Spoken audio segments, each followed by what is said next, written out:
patógenos.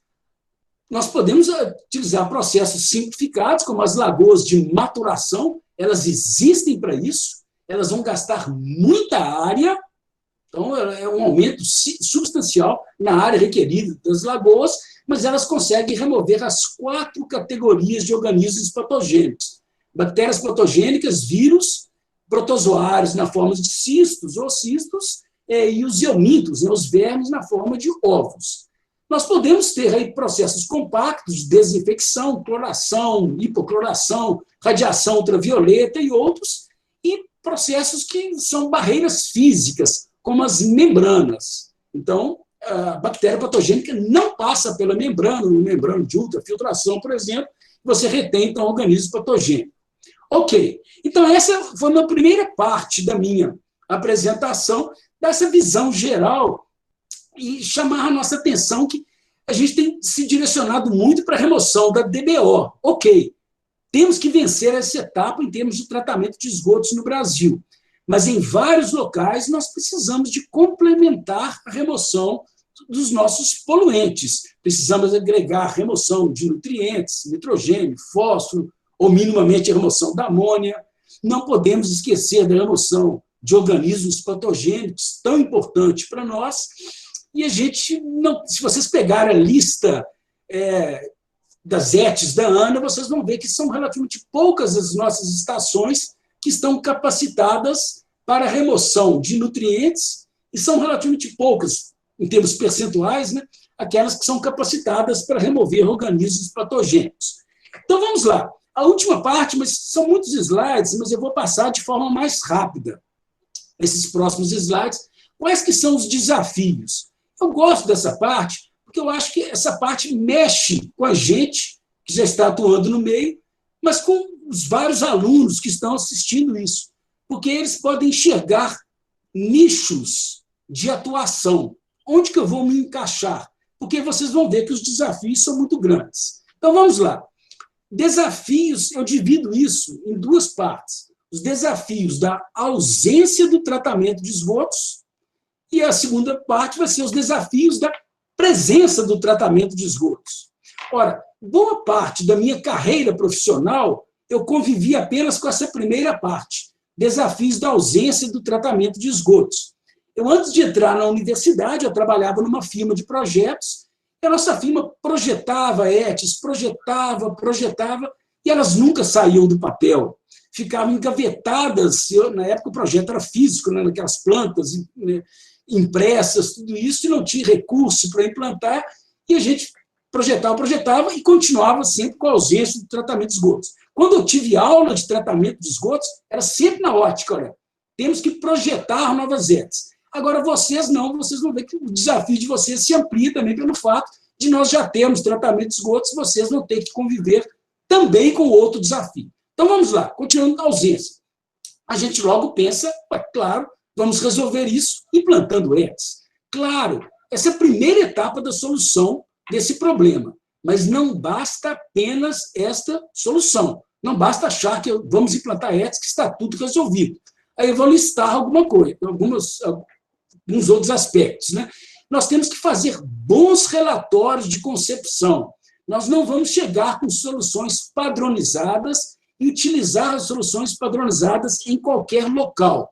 Nós temos que conceber qual que é o objetivo do nosso tratamento de esgotos. Nós vamos lançar no corpo d'água, nós vamos fazer o reuso, o uso desse efluente tratado, o reuso da água, que tipo de reuso que vai ser esse, qual que é a eficiência de remoção que nós precisamos, quais os poluentes que nós temos que remover. E muitas vezes essa etapa, olha, o pessoal tem passado por cima, não tem se dedicado muitas vezes. Nós temos que decidir se é um tratamento centralizado ou descentralizado, como eu comentei, o destino do efluente, os objetivos do tratamento, e fazer a seleção do processo de tratamento. Após a concepção, nós temos que fazer bons projetos. Um projeto básico está muito ligado à nossa área, à área de vocês, que são os cálculos de processo. Então, vocês vão estudar processo, né? Então, somos nós que somos engenheiros, né, civis, ou os engenheiros ambientais, engenheiros sanitaristas, também engenheiros químicos, estão capacitados para fazer os cálculos de processo. que forma o projeto básico. O projeto executivo vai envolver cálculo estrutural, projeto elétrico, projeto mecânico, a urbanização, o projeto arquitetônico. Nós temos que contar, né, a parte de solo, geotecnia, contar com outros colegas, né, que têm proficiência nessas outras áreas e fazer um bom projeto executivo.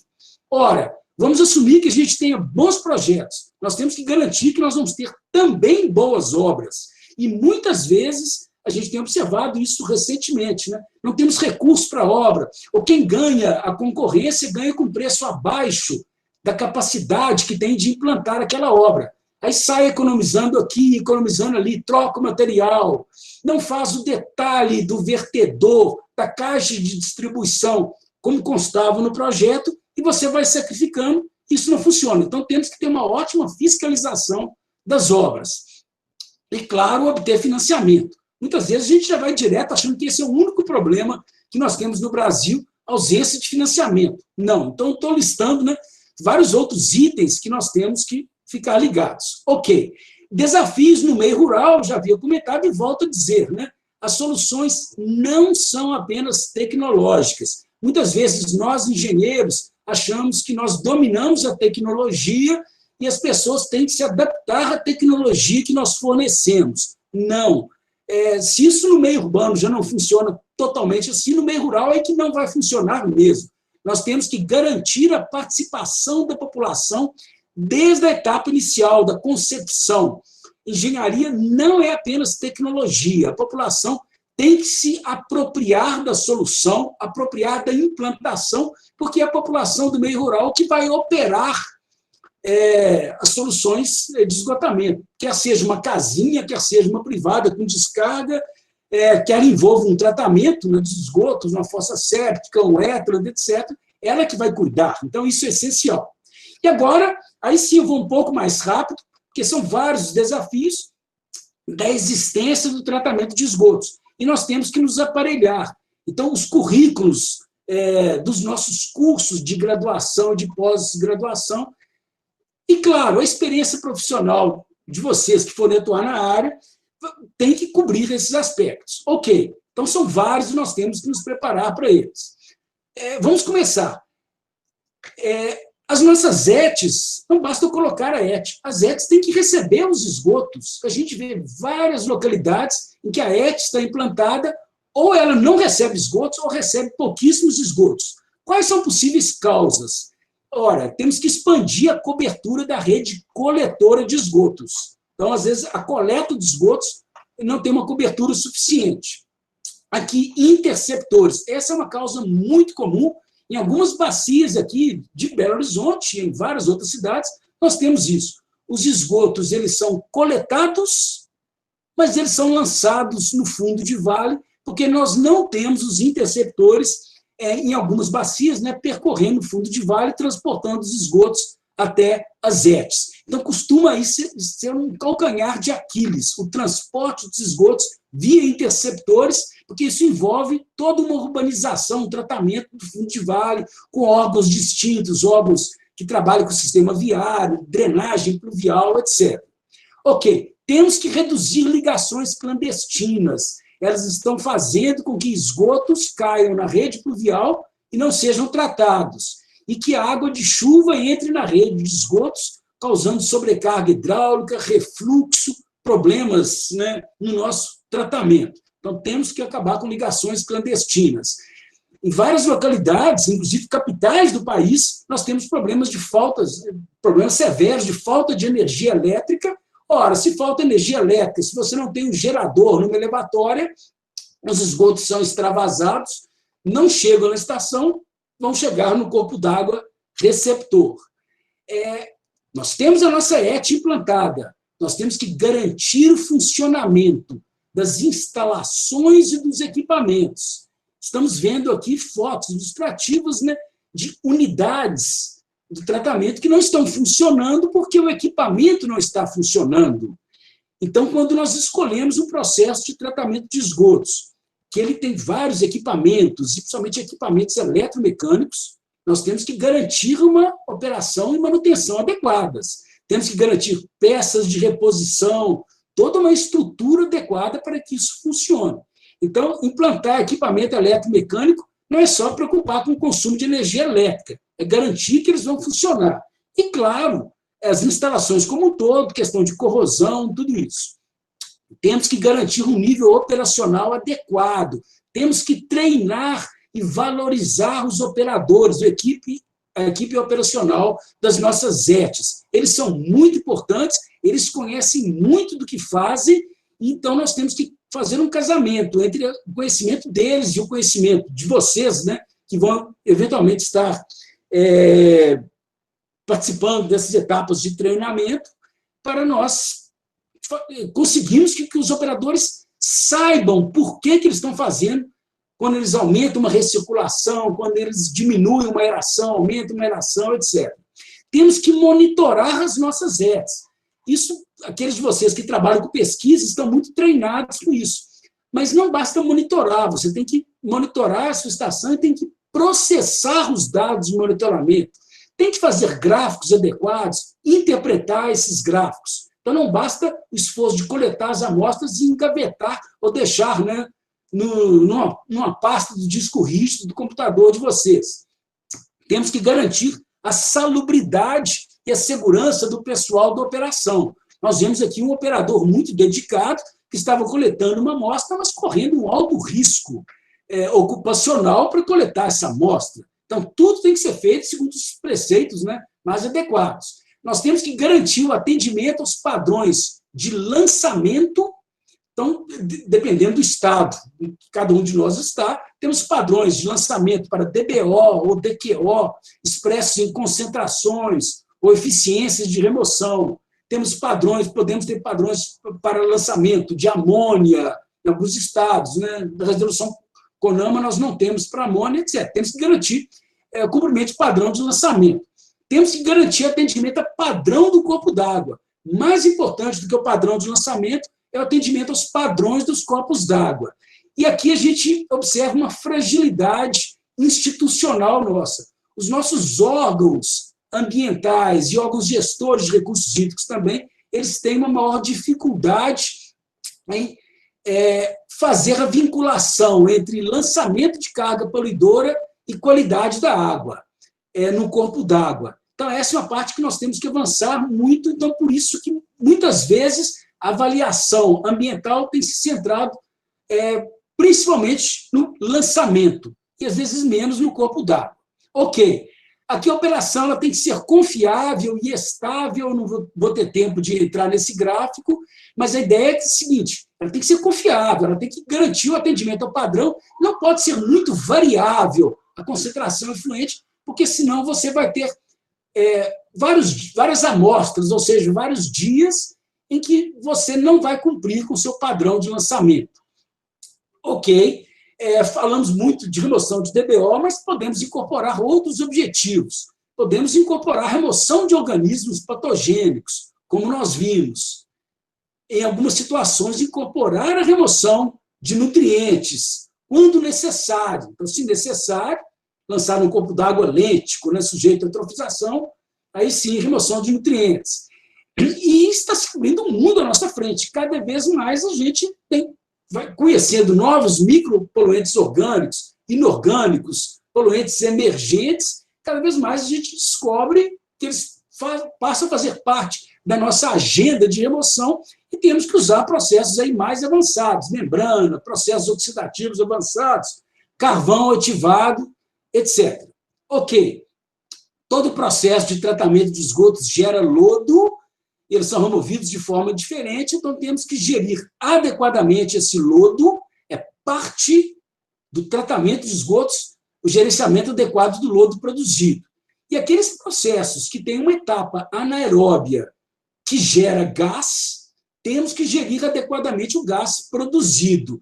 Estamos vendo do lado direito uma estação que ela produz o gás, ela tem todo o equipamento de coleta do gás, de queima do gás, mas não estava queimando o gás. Ora, o gás, né, o biogás anaeróbio, ele contém gás carbônico, mas mais importante do que isso, ele contém metano, que é extremamente potente do ponto de vista de causar problemas com o efeito estufa. Então, minimamente, é queimar o gás e, claro, também controlar odores. Então, esse é um ponto muito importante das nossas estações. Nós não podemos permitir que as nossas estações gerem maus odores para a vizinhança. Ok? Vamos seguindo. Reduzir custos operacionais. Sim, as nossas ETs, para operar, custa dinheiro. Então, temos que, se a gente consegue cumprir com todos os objetivos que nós já discutimos, podemos pensar em reduzir custos operacionais. Pode chegar o caso em que nós temos que expandir as ETs, se necessário. A expansão das ETs pode ser como expansão física, construção de novas unidades, mas se vocês conhecerem bem o processo de tratamento de esgotos, pode ser que você consiga aumentar a capacidade de tratamento sem a necessidade de uma expansão física, aumentando, às vezes, dependendo do processo, uma recirculação, aumentando uma aeração, etc. Vocês devem garantir a segurança e o bom relacionamento com a vizinhança. Aqui é um caso que a gente não deve permitir. O relacionamento com a vizinhança é tão bom que a meninada pulava o muro e ia nadar. Essa é uma lagoa de estabilização. Claro, não pode. Você não pode nadar numa lagoa que está claro que tem organismos patogênicos, né? Ok.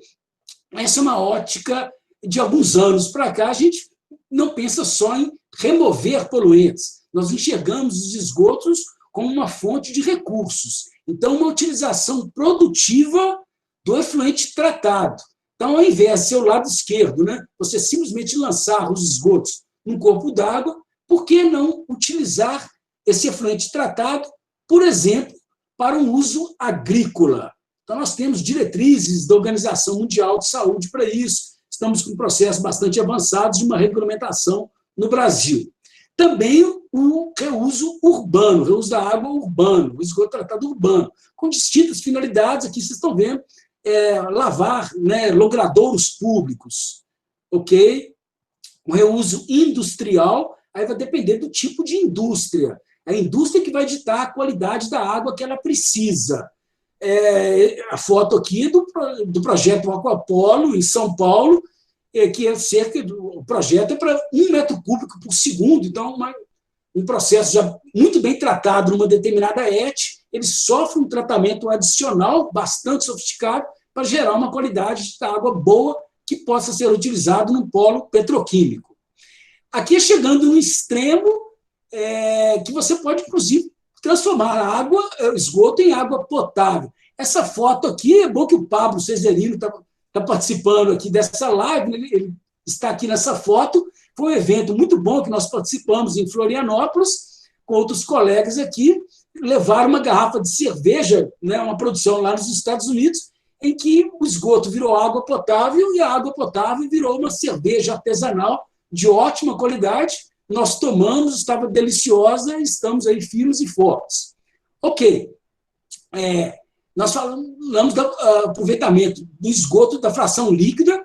O tratamento de esgotos gera um lodo, ao invés de simplesmente colocar um lodo no aterro sanitário, que é a ilustração da esquerda, utilizar o lodo de uma forma produtiva, por exemplo, para recuperação de áreas degradadas, condicionador de solo, recuperar recursos, fósforo, enxofre, metais. E aqui a gente tem um grande desenvolvimento da microbiologia do tratamento de esgotos, abrindo portas, enxergando novas rotas microbiológicas, tornando isso possível. Falamos do biogás gerado, e que minimamente você tinha que queimar, mas muito melhor do que queimar, você reaproveitar o biogás. Ele tem um potencial energético. Aqui é uma foto que nós temos de uma estação de tratamento de esgotos grande que nós temos aqui em Belo Horizonte, em que eles captam o biogás de digestores anaeróbios, armazenam em gasômetros, purificam e utilizam para geração de energia elétrica. Já chegando no final, falamos muito de aspectos técnicos, mas nós temos que promover o fortalecimento institucional, envolvendo o órgão ambiental, os prestadores de serviços, né, de saneamento, os empreendedores, as agências reguladoras, etc.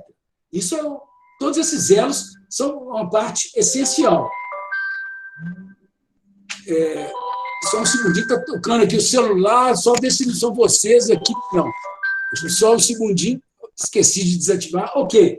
E isso ressalta, então, já quase chegando no final, o papel da universidade. Vários de vocês aqui, quase todos, estão representando a universidade como professores ou como alunos, e a gente tem muito orgulho da nossa atuação na universidade, é o papel de ensino, pesquisa e extensão, em que nós podemos, e vocês vão poder colaborar em diversas frentes, né? Então, eu costumo terminar essa apresentação dizendo que os desafios são grandes, mas sempre que nós temos desafios, nós temos muitas oportunidades, e as oportunidades estão aí, e elas são portas abertas para a carreira profissional de todos vocês. Ok? Muito obrigado, então, pela atenção. Eu vou tentar agora desabilitar e voltar para a apresentação. Deixa eu ver se eu consigo.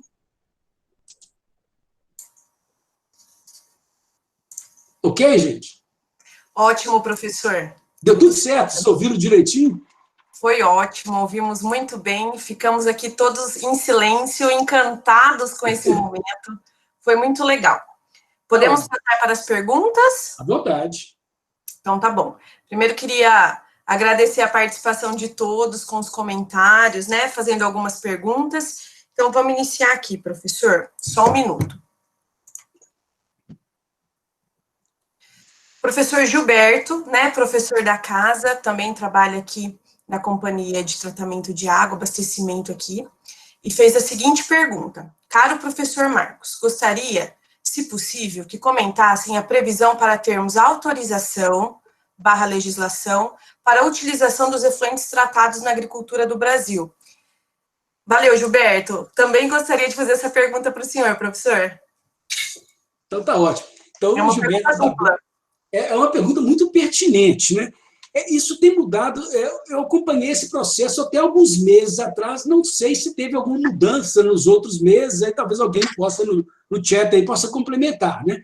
Mas até pouco tempo atrás, nós não tínhamos uma regulamentação, isso ficou assim, muito atrasado, há anos atrás, era quase que uma disputa, se isso devia ser abrigado pelo Ministério da Saúde, claro, né, por todas as implicações de saúde pública, ou no Ministério de Meio Ambiente. Então, isso foi ficando, foi atrasando.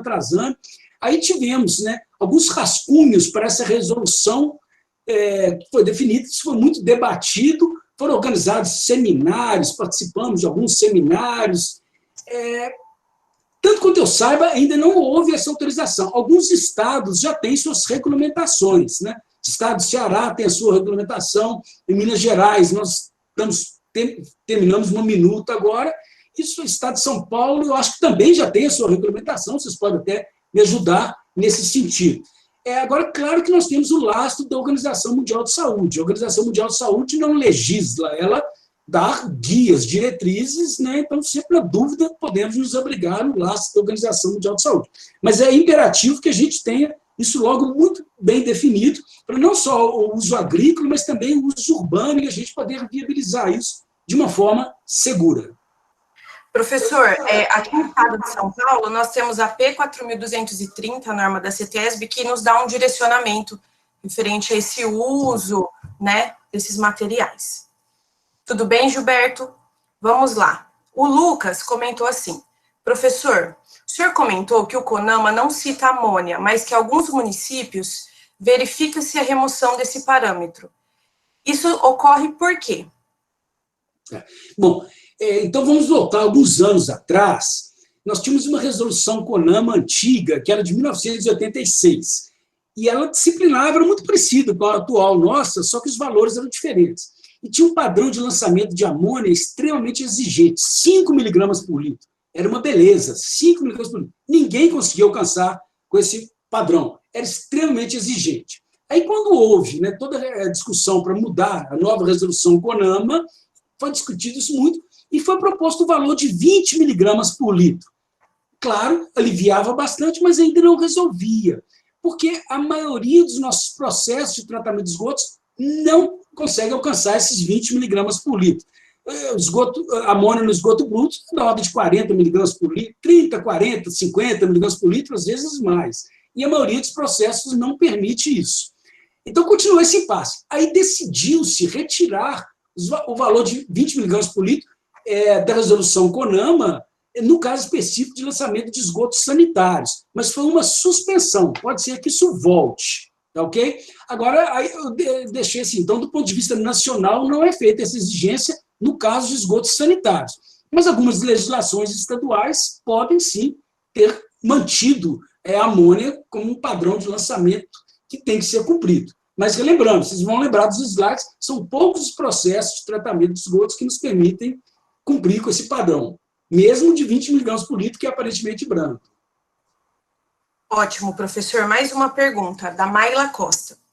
Professor, o que o senhor acha sobre o tratamento terciário avançado de esgotos sanitários para o reuso não potável no Brasil, dentro das próprias ETs? Sim, é uma possibilidade. Eu acho que se nós pensarmos em reuso não potável, normalmente nós vamos ter que melhorar a qualidade do nosso efluente. Infelizmente, se nós analisarmos, né, a qualidade do efluente da grande maioria das nossas ETs, nós vamos ver que muitas vezes eles mal estão cumprindo com os requisitos para o padrão de lançamento. O padrão do corpo d'água também não está sendo respeitado. Ora, os padrões para o reuso eles são mais exigentes ainda, né? Então, normalmente, você vai ter que ter uma etapa de melhoria da qualidade. Agora, isso não quer dizer que você vai ter que melhorar todo o seu efluente tratado. Isso vai depender de como que é a gestão da sua ET. Se todo o efluente da sua ET vai seguir para o uso agrícola, aí sim você tem que garantir a remoção de organismos patogênicos, é o principal aspecto que nós temos que pensar em termos de saúde pública, assumindo que você não tenha metais pesados, nada disso no esgoto sanitário.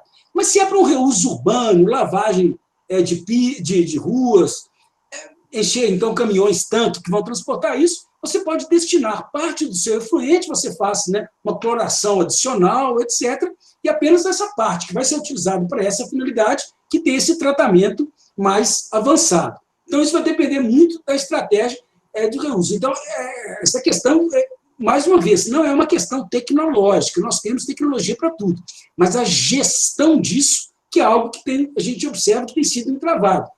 A gestão da aplicação agrícola também é algo que não avançou muito, tá? Mas tecnologia existe sim.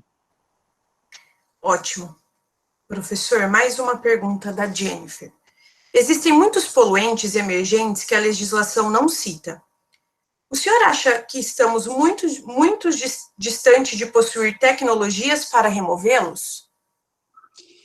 Esse é um esforço mundial que nós temos que abraçar, e a gente convive com o atraso que nós temos no tratamento de esgotos e com o cenário dos países mais desenvolvidos, né, com suas bandeiras mais avançadas e nos chamando a atenção. Então, nós temos que conviver com tudo isso. Eu acho que nós temos que evoluir passo a passo, tá? Degrau por degrau. Nós temos que fazer o dever de casa de todos aqueles desafios que eu já mostrei para vocês, garantir que nós vamos tratar muito bem, fazer a remoção da matéria orgânica, por exemplo. Porque se nós não tivermos essas etapas, a remoção desses macropoluentes maiores, vai ser mais difícil nós termos a remoção de micropoluentes, né? Se nós não removermos bem sólidos em suspensão, vários desses micropoluentes podem estar adsorvidos nos sólidos em suspensão, etc. Ok, aí indo direto já na pergunta, né? Tem sido muito estudado quais os processos de tratamento de esgotos que removem os diversos micropoluentes. Aqui é um grande desafio, porque são muitos micropoluentes, e cada vez a gente está descobrindo novos e novos, tentando se capacitar, né? Organismos que são resistentes a antibióticos e os poluentes que estão associados, né, aos hormônios, tantos outros, né, que a gente poderia listar aqui agora, e cada um deles eles têm mecanismos de remoção diferentes. Então, alguns processos conseguem a remoção, às vezes uma remoção parcial, às vezes é uma conversão em outros compostos, que às vezes continuam sendo ainda compostos potencialmente tóxicos ou poluidores, né? Eu confesso que essa não é uma área que eu domino muito, mas eu já participei de muitas bancas nesse assunto, que eu sempre saio com uma interrogação a seguinte: a gente não tem essa resposta consolidada. Quais os processos que conduzem a isso? a remoção de quais poluentes? Porque é uma gama tão grande, dezenas e dezenas de micropoluentes que são convertidos em outras formas, que eu sempre saio muito inseguro. E eu não vejo ainda o cenário de nós termos uma ética projetada para remover esses micropoluentes. Eu enxergo um cenário que uma ética projetada para remover os macropoluentes e depois, se necessários for, aí nós adicionamos uma etapa posterior de algum processo aí mais avançado, né, com oxidação avançada, carvão ativado, membranas, etc., que possa nos dar uma capacidade extra para remover esses outros micropoluentes. Pessoal, antes de fazer mais 2 perguntas, né, por conta do nosso horário, infelizmente nós não vamos conseguir atender